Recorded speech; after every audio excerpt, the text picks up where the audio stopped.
ओम शांति। आज के बाबार 31/8/2020 मुरली। आज के बाबार मुरलीर विशेष महावाक्य बाबा बोलছেন, মিঠে बच्चे তুমি বাবার কাছে অনেস্ট থাকো, নিজের সাচ্চা সাচ্চা চার্ট বাবার কাছে লেখো, কাউকেও দুঃখ দিও না, এক বাবার শ্রেষ্ঠ মতেই চলতে হবে। তারপরে বাবা আজকে জিজ্ঞেস করছেন যে কাদের 84 জন্ম হবে।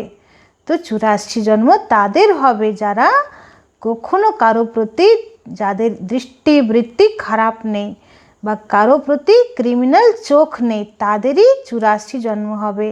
যদি কাউকে দেখে বিকারী চিন্তন আসছে তো বুঝে নিতে হবে যে তাদের পুরো 84 জন্ম হবে না। তারপরে আজকে বাবা বিশেষ ধারণার জন্য বলেছেন যে যারা বড় নিমিত্ত তাদেরকে না জিজ্ঞেস করে নিজের ইচ্ছায় কোনো জিনিস উঠিয়ে খেয়ে নেওয়া, এটাও একটা খুব বড় ভুল, পাপ। তো তোমাকে দেখে আরও 10 জন শিখবে, তো এই ভুল করো না। যে নিমিত্ত তাকে জানিয়ে তারপরে খেতে হবে। এটা বাবার ভান্ডারা থেকে কখনো কোনো রকমের চুরি করা যাবে না। তো নিজেরা এত অনেস্ট সবাই থাকো যে কারো জন্যে কাউকে তালা না লাগাতে হয়।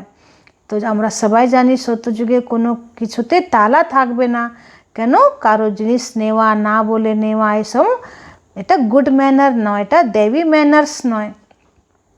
তারপরে বাবা বলছেন যে অনেক বাচ্চারা রাতের বেলা চার্ট লেখে যে হ্যাঁ বাবা আমি খুব ভালো যোগ করলাম, খুব ভালো পুরুষার্থ করলাম, কিন্তু যোগও করব আর তারপরে কাউকে দুঃখ দেব, লড়াই ঝগড়া করব, রাগারাগি করব, ক্রোধ করব, তো এই চার্টটা ভালো নেই।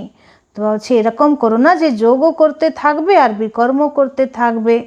তো অনেক বাচ্চারা শুধু চার্ট লিখে দেয় যে কত ঘন্টা যোগ করলাম, কি করলাম, কিন্তু কাউকে আমি দুঃখ দেইনি, মন বচন কর্ম দ্বারা আমি কোনো শ্রীমতের অবজ্ঞা করিনি, এই সমস্ত কিছু লেখে না। তো বাবা খুশি হয় যে বাচ্চারা খুব সাচ্চাভাবে চার্ট লেখে। তো আসুন এবার আমরা পুরো মুরলি বিস্তারিতভাবে শুনব। मीठे बच्चे, बाप से ऑनेस्ट रहो, अपना सच्चा चार्ट रखो, किसी को भी दुख न दो, एक बाप की श्रेष्ठ मत पर चलते रहो। बाबा बोलছেন बच्चे बाबार काछे एकदम सच्चा ऑनेस्ट थाको, बाबार काछे निजेर सच्चा चार्ट राखो, काउकेও दुख दिओ ना, एक बाबारी श्रेष्ठ मते आमादेर चलते हबे। आजकेर प्रश्न, जो पूरे 84 जन्म लेने वाले हैं उनका पुरुषार्थ क्या होगा। बाबा जिज्ञेस करছেন যারা পুরো 84 জন্ম নেবে তাদের পুরুষার্থ কি হবে। তো বাবা উত্তরে বলছেন उनका विशेष पुरुषार्थ नर से नारायण बनने का होगा। अपनी कर्मेंद्रियों पर उनका पूरा कंट्रोल होगा। उनकी आँखें क्रिमिनल नहीं होंगी। अगर अब तक भी किसी को देखने से विकारी ख्यालात आते हैं, क्रिमिनल आई होती है, तो समझो पूरे 84 जन्म लेने वाली आत्मा नहीं है। बाबा बोलছেন कि जे 84 जन्म नेबे तार विशेष पुरुषार्थ की होबे, से नर थेके नारायण होवार पुरुषार्थ करबे, तादेर कर्मेंद्रिय पुरो कंट्रोले थाकबे एवं तादेर चोख क्रिमिनल होबे ना। যদি এখনও কাউকে দেখে বিকারী যদি চিন্তন আসছে, ক্রিমিনাল আই হচ্ছে, তাহলে ভাবতে হবে যে তার 84 জন্ম হবে না। আজকের মুরলির গান, इस पाप की दुनिया से दूर कहीं ले चल। ভক্ত আত্মা বাবাকে বলছে হে প্রভু এই পাপের দুনিয়া থেকে আমাদেরকে দূরে কোথাও নিয়ে চলো। ओम शांति। मीठे मीठे रूहानी बच्चे जानते हैं कि यह पाप की दुनिया है। पुण्य की दुनिया को भी मनुष्य जानते हैं। मुक्ति और जीवन मुक्ति पुण्य की दुनिया कहा जाता है। वहाँ पाप होता नहीं। पाप होता है दुख धाम रावण राज्य में। दुख देने वाले रावण को भी देखा है। रावण कोई चीज़ नहीं है, फिर भी एफिजी जलाते हैं। बच्चे जानते हैं हम इस समय रावण राज्य में हैं, परंतु किनारा किया हुआ है। बाबा बोलছেন যে রাবণ কোনো মানুষও না, আবার রাবণ কোনো বস্তুও না যে তার এফিজি বানিয়ে পোড়ানো হয়। কিন্তু যেহেতু রাবণ আমাদের ভিতরে 5টা বিকারেরই রূপ হচ্ছে রাবণ, তো আমাদের শত্রু, জীব আত্মার শত্রু হচ্ছে 5টা বিকার রূপী রাবণ, তাই শত্রুরূপী রাবণকে পোড়ানো হয়। তো বাবা বলছেন এখন আমরা আছি এই রাবণ রাজ্যেই, किंतु रावण राज्य थे कि हमरा पूरा किनारा करे बसे आछि। हम अभी पुरुषोत्तम संगम युग पर हैं। बच्चे जब यहाँ आते हैं तो बुद्धि में यह है, हम उस बाप के पास जाते हैं जो हमको मनुष्य से देवता बनाते हैं, सुख धाम का मालिक बनाते हैं। सुख धाम का मालिक बनाने वाला कोई ब्रह्मा नहीं है, कोई भी देहधारी नहीं है। वह है ही शिव बाबा, जिसको अपनी देह नहीं है। बाबा बोलছেন যে তোমরা জানো যে একমাত্র বাবাই আমাদেরকে মানুষ থেকে দেবতা বানাচ্ছেন এবং সুখধামের মালিক বানাচ্ছেন। তো সুখধাম মানে সত্যযুগের মালিক এক শিব বাবা ছাড়া কেউ আমাদের বানাতে পারবে না, ব্রহ্মাও বানাতে পারবে না, কোনো দেহধারী বানাতে পারবে না। তো একমাত্র শিব বাবা যার দেহ নেই। देह तुमको भी नहीं थी, परंतु तुम फिर देह लेकर जन्म मरण में आते हो, तो तुम समझते हो हम बेहद के बाप के पास जाते हैं। যখন আমরা পরমধামে ছিলাম তো আমাদের সেখানেও দেহ ছিল না, আর আমরা যখন নিচে আসছি তখন আমাদের जन्म मरणे आसते होच्छे अर्थात देह धारण होच्छे। वह हमको श्रेष्ठ मत देते हैं, तुम ऐसा पुरुषार्थ करने से स्वर्ग का मालिक बन सकेंगे। स्वर्ग को तो सब याद करते हैं, समझते हैं नई दुनिया जरूर है, वह भी जरूर कोई स्थापन करने वाला है। नरक भी कोई स्थापन करते हैं। तुम्हारा सुख धाम का पाठ कब पूरा होता है वह भी तुम जानते हो। बाबा बोलছেন যেমন সত্যযুগ স্থাপন করছেন শিব বাবা, সেরকম নরক স্থাপন করছে মায়া রাবণ দাপর যুগে। তো আমাদের সত্যযুগের পাঠ বা সুখধামের পাঠ কখন শেষ হচ্ছে সেটা আমরা জানি।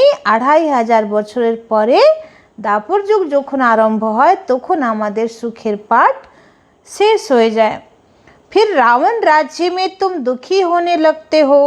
इस समय यह है दुख धाम। भल कितने भी करोड़पति पदमपति हो, परंतु पतित दुनिया तो जरूर कहेंगे ना।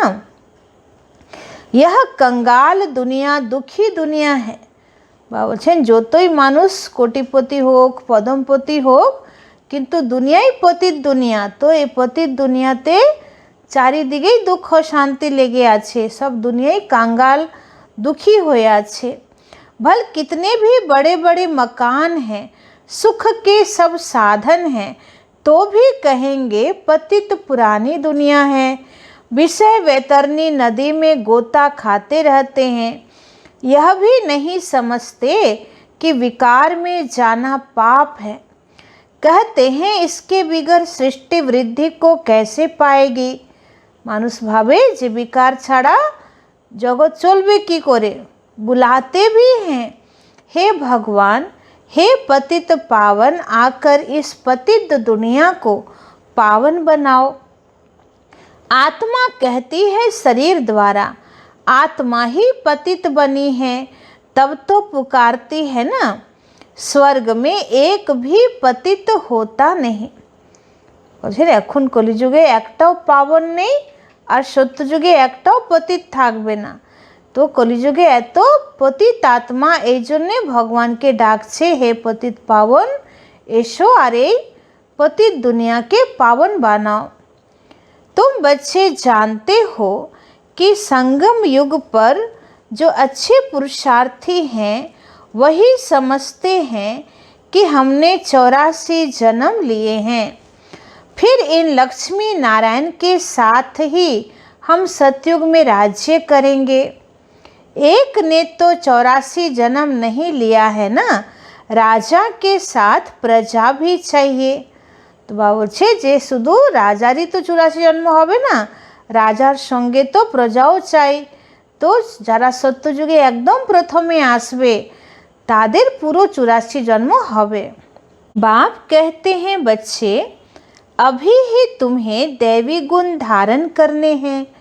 यह आँखें क्रिमिनल है, कोई को देखने से विकार की दृष्टि जाती है तो उनके 84 जन्म नहीं होंगे।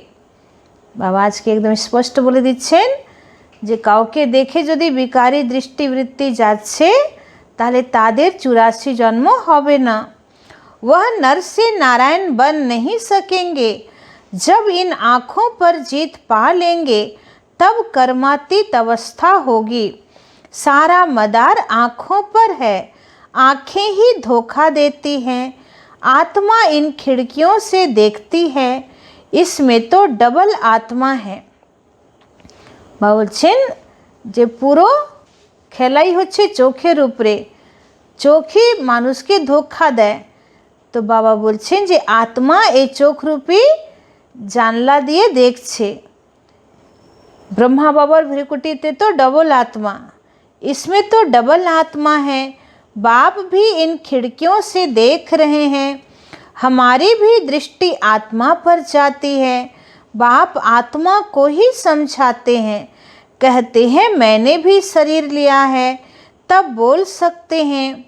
বাবা বলছেন আমি যদি এই দেহটা না নিই ব্রহ্মা বাবার, তাহলে আমি কি করে তোমাদেরকে জ্ঞান শোনাবো? আমারও তো কণ্ঠ দরকার। तुम जानते हो बाबा हमको सुख की दुनिया में ले जाते हैं, यह है रावण राज्य। तुमने इस पतित दुनिया से किनारा कर लिया है।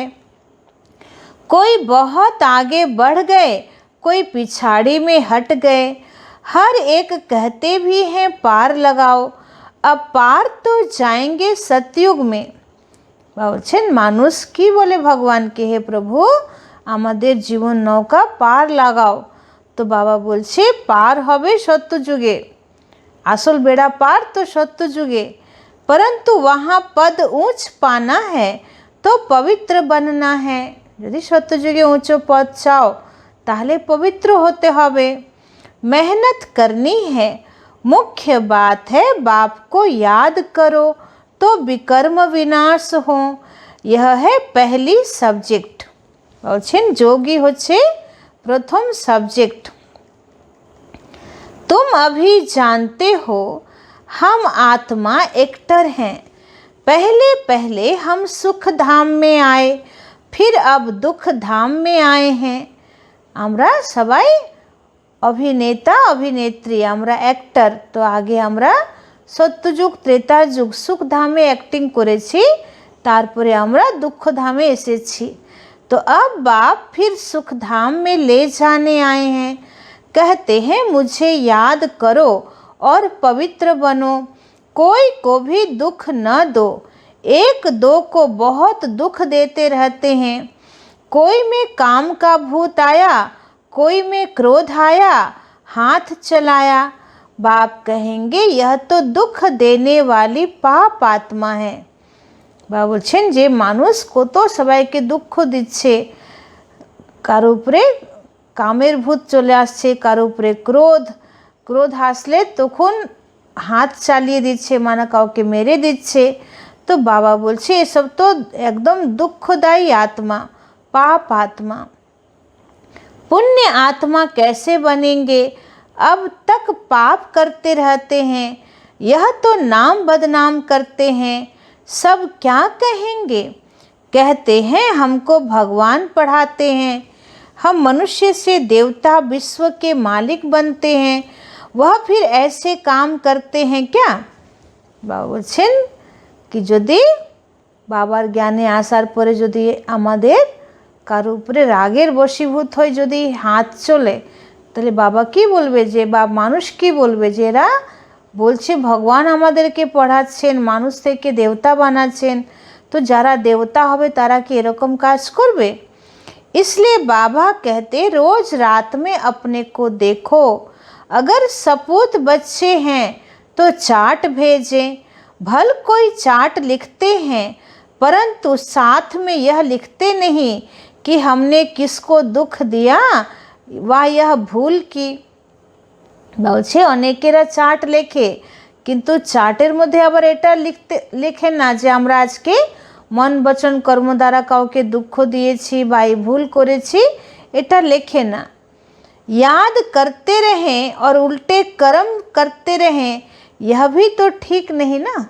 বলছে অনেকেরা যোগও করছে আবার উল্টো কাজও করছে, তো এটা তো ঠিক নেই। उल्टे कर्म करते तब हैं जब देह अभिमानी बन पड़ते हैं। যখন দেহ অহংকার আসে তখন মানুষ উল্টো কাজ করে। तो यह चक्र कैसे फिरता है? यह तो बहुत सहज है, एक दिन में भी टीचर बन सकते हैं। বলছে একদিনও তুমি टीचर होते पारो। बाप तुमको 84 का राज समझाते हैं, टीच करते हैं, फिर जाकर उस पर मनन करना है। हमने 84 जन्म कैसे लिए? उस सिखलाने वाले टीचर से दैवी गुण भी जास्ती धारण कर लेते हैं।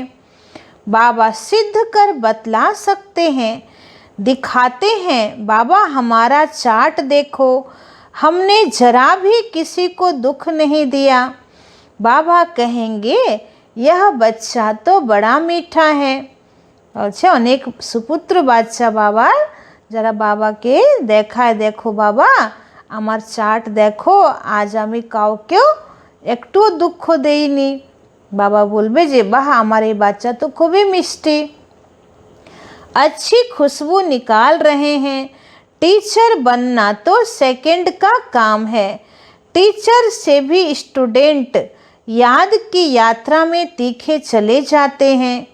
বলছে অনেক স্টুডেন্ট টিচার থেকেও यादेर यात्राएं बेशी एगिए जाच्छे, तो टीचर से भी ऊंच पद पाएंगे।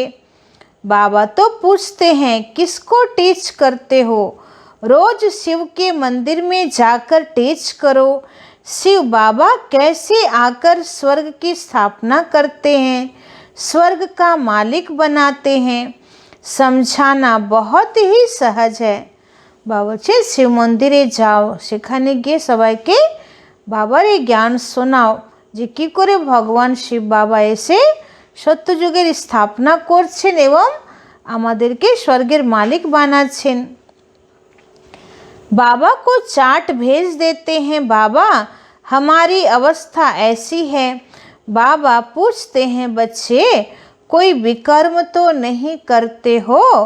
क्रिमिनल आई उल्टा सुल्टा काम तो नहीं कराती है? बाबा जिज्ञेस करছেন যে কোনো বিকর্ম করছো না তো, কোনো ক্রিমিনাল आई नहीं तो कारो प्रति? तो अपने मैनर्स कैरेक्टर्स देखने हैं, चाल चलन का सारा मदार आँखों पर है।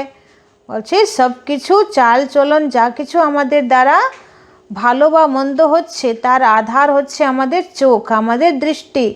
যেমন দৃষ্টি তেমন সৃষ্টি, এই জন্যে বলা হয়। तो आँखें अनेक प्रकार से धोखा देती है। जरा भी बिगर पूछे कोई चीज़ उठाकर खाया तो यह भी पाप बन जाता है। বলছেন যে চোখ কত ধোকা দিচ্ছে। কোনো জিনিসের প্রতি, খাওয়া দাওয়ার জিনিসের প্রতি যদি আসক্তি এসে গেল, আশেপাশে দেখলো কেউ নেই আর চুপ করে উঠিয়ে খেয়ে নিল, তো বলছে এটাও পাপ হয়ে যাচ্ছে। क्योंकि बिगर छुट्टी के उठाई ना, মানে যে নিমিত্ত, যে বড় বা যে মালিক তাকে না জানিয়ে কোনো কিছু খেয়ে নেওয়া বলছে এটাও পাপ হয়ে যাচ্ছে, কেন যে নিমিত্ত তাকে না বলে খাওয়া হচ্ছে। तो यहाँ कायदे बहुत हैं। शिव बाबा का यज्ञ है, चार्ज वाली के बिगर पूछे चीज खा नहीं सकते। বলছে যে নিমিত্ত, যে ইনচার্জ, তাকে না জিজ্ঞেস করে কোনো কিছু খাওয়াটাও পাপ হয়ে যাবে। एक खाएंगे तो और भी ऐसे करने लग पड़ेंगे।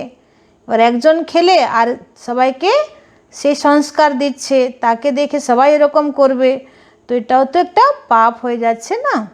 वास्तव में यहाँ कोई चीज़ ताले के अंदर रखने की दरकार नहीं है। लॉ कहता है इस घर के अंदर किचन के सामने कोई भी अपवित्र आने नहीं चाहिए।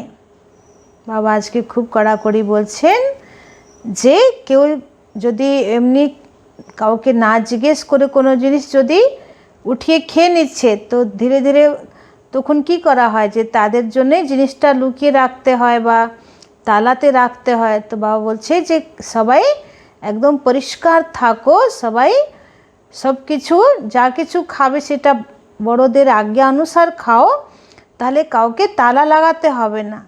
তারপরে বাবা বলছেন যে বাবা ভোলেনাথ বাবার পবিত্র ভান্ডারার সামনে কোনো অপবিত্র আত্মাও যেন না দাঁড়ায়, বা কিচেনে বা বাবার ভান্ডারায় কোনো অপবিত্র আত্মা যেন না যায়। बाहर में तो अपवित्र पवित्र का सवाल ही नहीं है, परंतु पतित तो अपने को कहते हैं ना, सब पतित हैं। कोई वल्लभाचार्य को अथवा शंकराचार्य को हाथ लगा न सके। बाबा बोलছেন যে ভক্তি মার্গেও যারা বল্লভাচারী বা শঙ্করাচার্য, তাদেরকে কোনো পতিত আত্মা छूते पारबे ना, क्योंकि वह समझते हैं कि हम पावन हैं, यह पतित हैं। भल यहाँ सबको शरीर पतित है, तो भी पुरुषार्थ अनुसार विकारों का संन्यास करते हैं, तो निर्विकारी के आगे विकारी मनुष्य माथा टेकते हैं। बाबा बोलছেন যে সাধু সন্ন্যাসী শঙ্করাচার্য বড় বড় মহামণ্ডলেশ্বর সে যাই হোক, কিন্তু সবার শরীর তো বিকারী জার্মস দ্বারা তৈরি হয়েছে, তো শরীর তো সবারই পতিত, কিন্তু যেহেতু তারা বিকারকে সন্ন্যাস করেছে, তো নিজেকে তারা মহান পবিত্র ভাবে আর কোনো বিকারী আত্মাকে ছুতে দেয় না শরীরকে। तो निर्विकारी के आगे विकारी मनुष्य माथा टेकते हैं, दूर থেকে তাদেরকে নমন করে সাধু সন্ন্যাসীদেরকে। कहते हैं यह बड़ा स्वच्छ धर्मात्मा मनुष्य है। सतयुग में तो मलेच्छ होते नहीं, यह है ही पवित्र दुनिया। एक ही कैटेगरी है। বলছেন সত্যযুগে কেউ পবিত্র, কেউ অপবিত্র, কেউ বৈষ্ণব, কেউ শূদ্র, এসব থাকবে না, সবাই একই ক্যাটেগরি। 16 কলা সম্পূর্ণ, সম্পূর্ণ নির্বিকারী, মর্যাদায় পুরুষোত্তম, সম্পূর্ণ অহিংসক, সব একই ক্যাটেগরির देवात्मा থাকবে। तुम इस सारे राज को जानते हो, शुरू से लेकर सृष्टि के आदि मध्य अंत का राज बुद्धि में रहना चाहिए।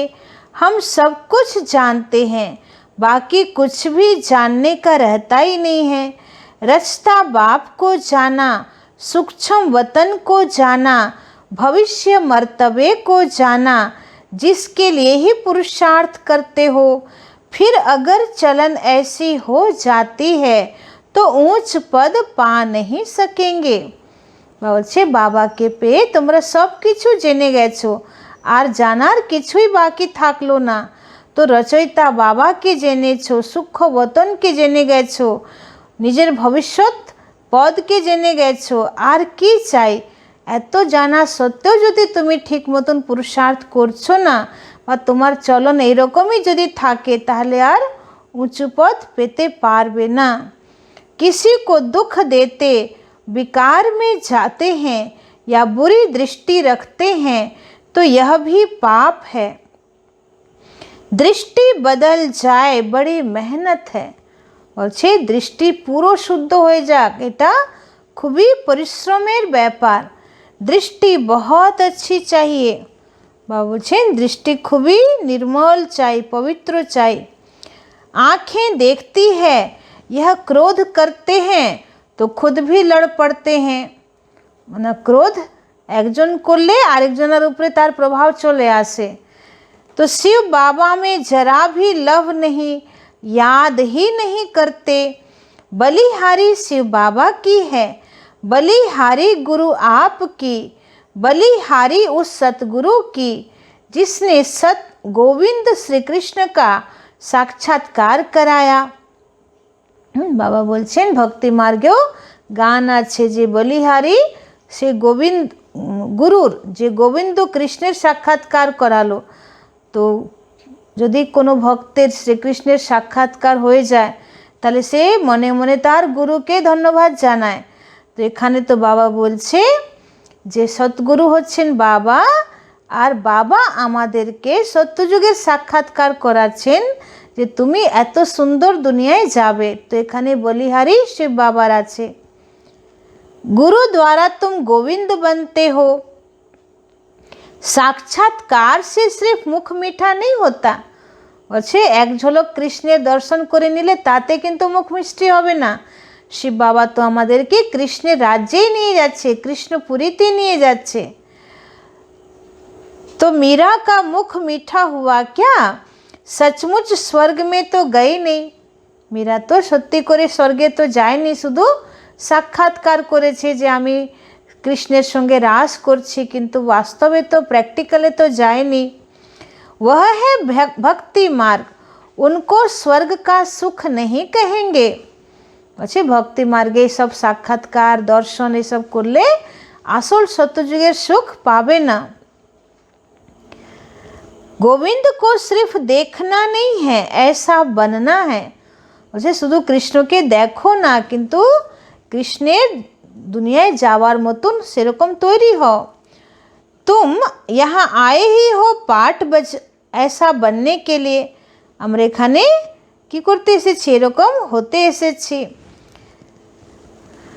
तुम यहाँ आए ही हो ऐसा बनने के लिए, यह नशा रहना चाहिए। हम उनके पास जाते हैं जो हमको ऐसा बनाते हैं।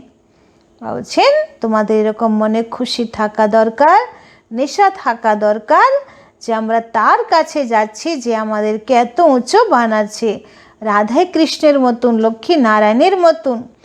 तो बाबा सबको यह राय देते हैं, चार्ट में यह भी लिखो, आँखों ने धोखा तो नहीं दिया, पाप तो नहीं किया। आँखें कोई ना कोई बात में धोखा जरूर देती हैं, आँखें बिल्कुल शीतल हो जानी चाहिए। अपने को अशरीरी समझो। यह कर्मातीत अवस्था पिछाड़ी में होगी, सो भी जब बाबा को अपना चार्ट भेज देंगे। বলছে কর্মাতীত স্থিতি তোমাদের একদম শেষে হবে যখন সব চার্ট বাবার কাছে পাঠানো যাবে। भल धर्मराज के रजिस्टर में सब जमा हो जाता है অটোমেটিক্যালি। বলছে যে এমনি তোমরা যা কিছু সারাদিন করছো ধর্মরাজের রেজিস্টারে সব জমা হয়ে যাচ্ছে নিজে নিজেই, অটোমেটিক। সেটা নতুন করে কোনো ফাইল জমা করতে হচ্ছে না। কিন্তু তাও বাবা বলছে যে প্রত্যেক দিন রাতে বাবার সামনে নিজের চার্ট প্রস্তুত করো যে বাবা সারাদিন আজকে আমি কি করলাম, কাউকে দুঃখ দেইনি তো, আমার দৃষ্টি কারো প্রতি খারাপ যাচ্ছে না তো। তো এসব চার্ট রোজ রাত্রিবেলা বাবাকে দিতে হবে। परंतु जबकि बाप साकार में आए हैं तो कहते हैं साकार को मालूम पड़ना चाहिए, तो खबरदार करेंगे। বাবা বলছেন ধর্মরাজের খাতাতে তো সব কিছু তোমাদের রেকর্ড হয়ে যাচ্ছে একদম অটোমেটিক্যালি, কিন্তু বাবা যখন সাকারে এসেছেন তো সাকারকেও তো জানা দরকার, ব্রহ্মা বাবাকেও তো জানা দরকার যে আমাদের চাল চলন কেমন আছে। তাই বাবা বলছে যে চার্ট লেখো, তাহলে ব্রহ্মা বাবা, বাপ দাদা, শিব বাবা আর ব্রহ্মা বাবা দুজনেই তোমাকে শিক্ষা দেবে, সাবধান করবে। क्रिमिनल आय अथवा देह अभिमान वाला होगा तो वायुमंडल को अशुद्ध कर देंगे। यदि कारो खराब दृष्टिवृत्ति থাকে বা দেহাভিমান থাকে তাহলে সে পুরো বায়ুমণ্ডলকে अशुद्ध করে দেবে। यहाँ बैठे भी बुद्धि योग बाहर चला जाता है। माया बहुत धोखा देती है। मन बहुत तूफानी है। कितनी मेहनत करनी पड़ती है यह बनने के लिए। बाबा के पास आते हैं। बाबा बोलছে মন খুবই মানে চঞ্চল, মনের মধ্যে ভীষণ মায়াবী ঝড় আসে। তো মনকে কন্ট্রোলে রাখা বা বাবার সঙ্গে যোগযুক্ত থাকা তো কত পরিশ্রম করতে হয় বাচ্চাদেরকে। बाबा के पास आते हैं। बाबा ज्ञान का श्रृंगार कराते हैं आत्मा को। समझते हो हम आत्मा ज्ञान से पवित्र होंगे। बाबा আমাদেরকে জ্ঞান দ্বারা সাজাচ্ছেন। আমরা জানি যে আত্মা জ্ঞান দ্বারাই পবিত্র হবে। फिर शरीर भी पवित्र मिलेगा। आत्मा और शरीर दोनों पवित्र सतयुग में होते हैं। अच्छा এখন কারোই শরীর পবিত্র না, आत्मा और शरीर दुटोई पवित्र होबे सत्य जुगे। फिर आधा कल्प बाद रावण राज्य होता है। मनुष्य कहेंगे भगवान ने ऐसे क्यों किया, यह अनादि ड्रामा बना हुआ है। भगवान ने थोड़े ही कुछ किया, सतयुग में होता ही है एक देवी देवता धर्म। बाबा बोलছেন যে মানুষ যেই শোনে যে দাপর যুগের পরে রাবণ রাজ্য আসবে বা সেখানে দেবাত্মারাও ধীরে ধীরে পতিত হতে লাগবে, তো মানুষ ভাবে তাহলে ভগবান এরকম সৃষ্টি কেন রচনা করলো। তো বাবা জবাব দিচ্ছেন যে আমি রচনা করিনি, এই ড্রামাটাই এরকম তৈরি হয়ে আছে। যদি দিন হয় তাহলে রাত হবেই, আবার রাতের পরে দিন আসবেই।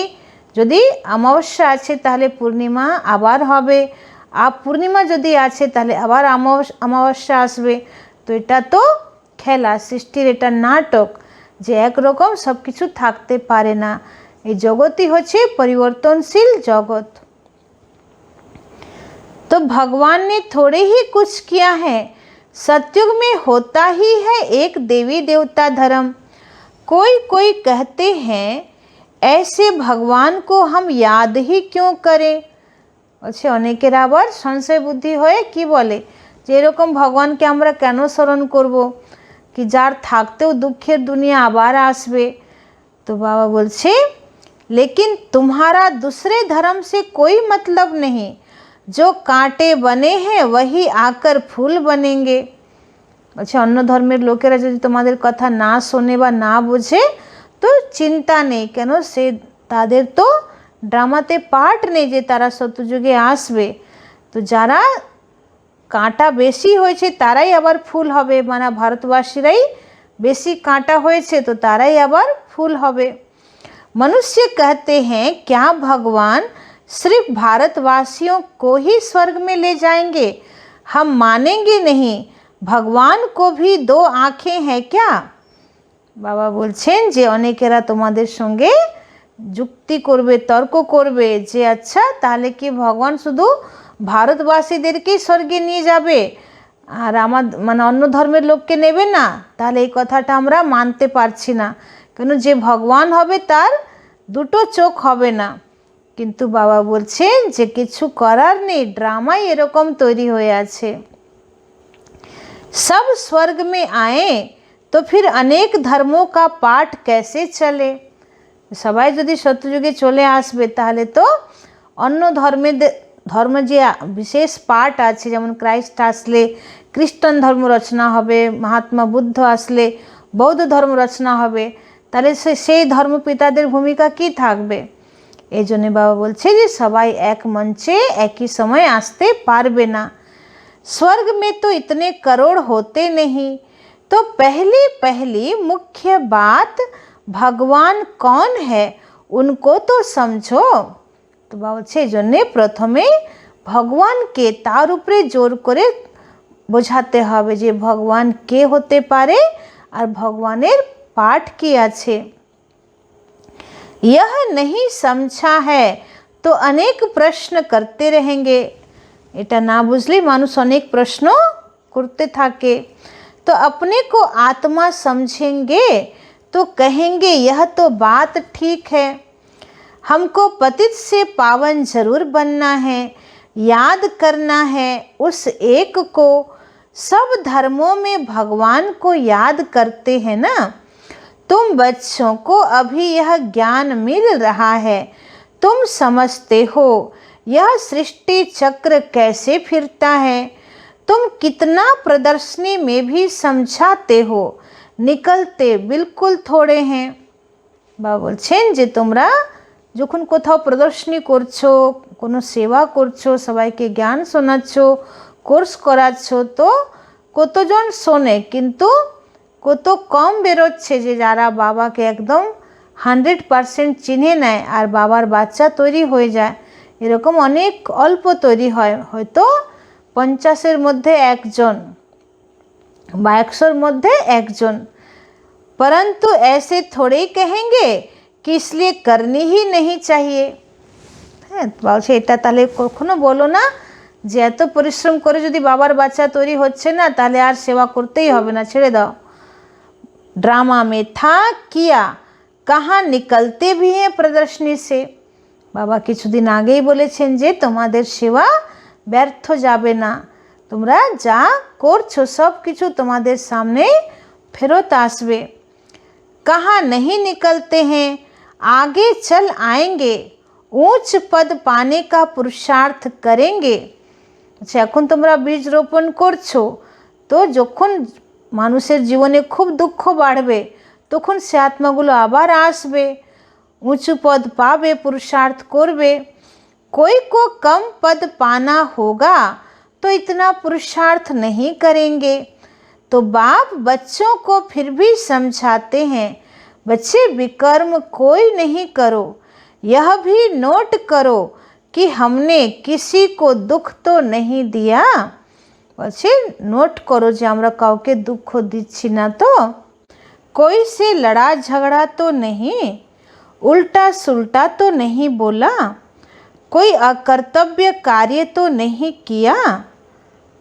বাবা বলছেন যে চার্টে লেখো যে আমি কাউকে আজকে দুঃখ দেইনি তো, কারোর সঙ্গে লড়াই ঝগড়া করিনি তো, কাউকে উল্টা সুল্টা কোনো কিছু বলিনি তো, বা কোনো শ্রীমতের বিরুদ্ধে কোনো কাজ করিনি তো। বাবা कहते हैं विकर्म जो किए हैं सो लिखो। যা ভুল হয়েছে, যা বিকর্ম হয়েছে সেটা বাবার কাছে লেখো। यह तो जानते हो द्वापर से लेकर विकर्म करते अभी बहुत विकर्मी बन गए हैं। বলছে এটা তো তোমরা জানছো যে দাপর যুগ থেকে বিকর্ম করতে করতে এখন আমরা একদম বিকর্মী হয়ে আছি। बाबा को लिखकर देने से बोझा हल्का हो जाएगा। लिखते हैं हम किसी को दुख नहीं देते हैं। बाबा कहेंगे अच्छा चार्ट लेकर आना तो देखेंगे। অনেকেরা বাবার কাছে লেখে বাবা আমরা কাউকে দুঃখ দেই না, তো বাবা বলছে ঠিক আছে চার্ট লিখে দেখাও। बाबा बुलाएंगे भी ऐसे अच्छे बच्चे को, हम देखें तो सही। তো যারা চার্টে খুব ভালো সব কিছু লেখে, যাদের কোনো বিকর্ম নেই, কোনো কাউকে দুঃখ দিচ্ছে না, ক্রিমিনাল আয় নেই, তো এরকম সুপুত্র বাচ্চাকে বাবাও দেখতে চাইবে। सपूत बच्चों को बाप बहुत प्यार करते हैं। सुपुत्र বাচ্চাদের বাবা খুব ভালোবাসে।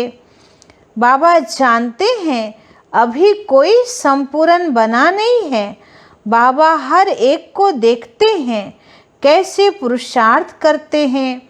बच्चे चार्ट नहीं लिखते तो ज़रूर कुछ खामियां हैं जो बाबा से छिपाते हैं।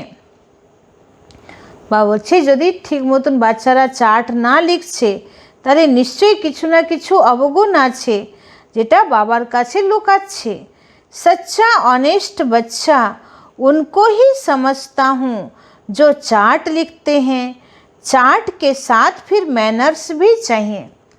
বলছে বাবা আজকে সাচ্চা অনেস্ট বাচ্চা তাকেই মানবে যে প্রতিদিন বাবার কাছে রোজ রাতের বেলা চার্ট লিখবে এবং চার্টের সাথে সাথে ম্যানার্সও চাই, দিব্য গুণ চাই। अच्छा मीठे मीठे सिखिला दे बच्चों प्रति माता पिता बाप दादा का याद प्यार और गुड मॉर्निंग। रूहानी बाप के रूहानी बच्चों को नमस्ते। हम रूहानी बच्चों के रूहानी बाप दादा को पदम गुना नमस्ते नमस्ते नमस्ते। सदा रहेंगे हंसते, बनेंगे फरिश्ते, चलेंगे परम धाम के सीधे रास्ते।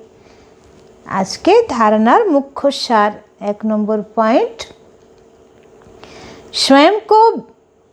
स्वयं का बोझ हल्का करने के लिए जो भी विकर्म हुए हैं वह बाप को लिख कर देना है। বলছে নিজের বোঝা হালকা করার জন্যে আজকে সারা দিনের মধ্যে যা বিকর্ম হয়েছে সেটা বাবার কাছে স্পষ্ট লিখে দেখাতে হবে। अब किसी को भी दुख नहीं देना है। বলছে কাউকেও দুঃখ দিও না, सपूत बनकर रहना है। 2 नंबर पॉइंट, अपनी दृष्टि बहुत अच्छी बनानी है, आँखें धोखा न दे इसकी संभाल करनी है। নিজের দৃষ্টিকে খুব ভালো বানাতে হবে, চোখ যেন ধোকা না দেয় তার संभाल করতে হবে। अपने मैनर्स बहुत बहुत अच्छे रखने हैं, নিজের ম্যানার্স খুব ভালো রাখতে হবে। काम क्रोध के वश हो कोई पाप नहीं करने हैं। বলছেন কাম ক্রোধের বশীভূত হয়ে কোনো পাপ যেন না হয়। আজকের वरदान, बीती को चिंतन में न लाकर फुल स्टॉप लगाने वाले तीव्र पुरुषार्थी भव। बीती को चिंतन में न लाकर फुल स्टॉप लगाने वाले तीव्र पुरुषार्थी भव। बाबा বলছেন যে যা কিছু হয়ে গেছে বাবার কাছে আমরা স্পষ্ট সব কিছু বলে দিলাম, তারপরে ওটাকে ফুল স্টপ লাগিয়ে দিতে হবে। বারবার সেটাকে মনে এনে মন খারাপ করা বা ব্যর্থ চিন্তন করা, এটাতে আমাদের পুরুষার্থে ঘাটতি হয়ে যাবে। তো বাবা বলছে যা কিছু হয়ে গেছে অতীতে পাস্ট, সেটাকে চিন্তন না করে ফুল স্টপ লাগাও আর তীব্র পুরুষার্থী হও। अभी तक जो कुछ हुआ उसे फुल स्टॉप लगाओ। বলছে এখন পর্যন্ত যা কিছু হয়েছে সেটাকে ফুল স্টপ লাগাও। बीती को चिंतन में न लाना यही तीव्र पुरुषार्थ है। বলছে পাস্টের কোনো ব্যাপারকে চিন্তনে না আনা এটাই হচ্ছে तीव्र पुरुषार्थ। यदि कोई बीती को चिंतन करता है तो समय, शक्ति, संकल्प सब वेस्ट हो जाता है। অতীতকে বারবার যদি কেউ চিন্তন করছে তাহলে কি হচ্ছে, সময়, শক্তি, সংকল্প সব ব্যর্থ হয়ে যাচ্ছে। তো अभी वेस्ट करने का समय नहीं है, এখন ব্যর্থ করার সময় নেই। क्योंकि संगम युग की 2 घड़ी अर्थात 2 सेकंड भी वेस्ट किया तो अनेक वर्ष वेस्ट कर दिए।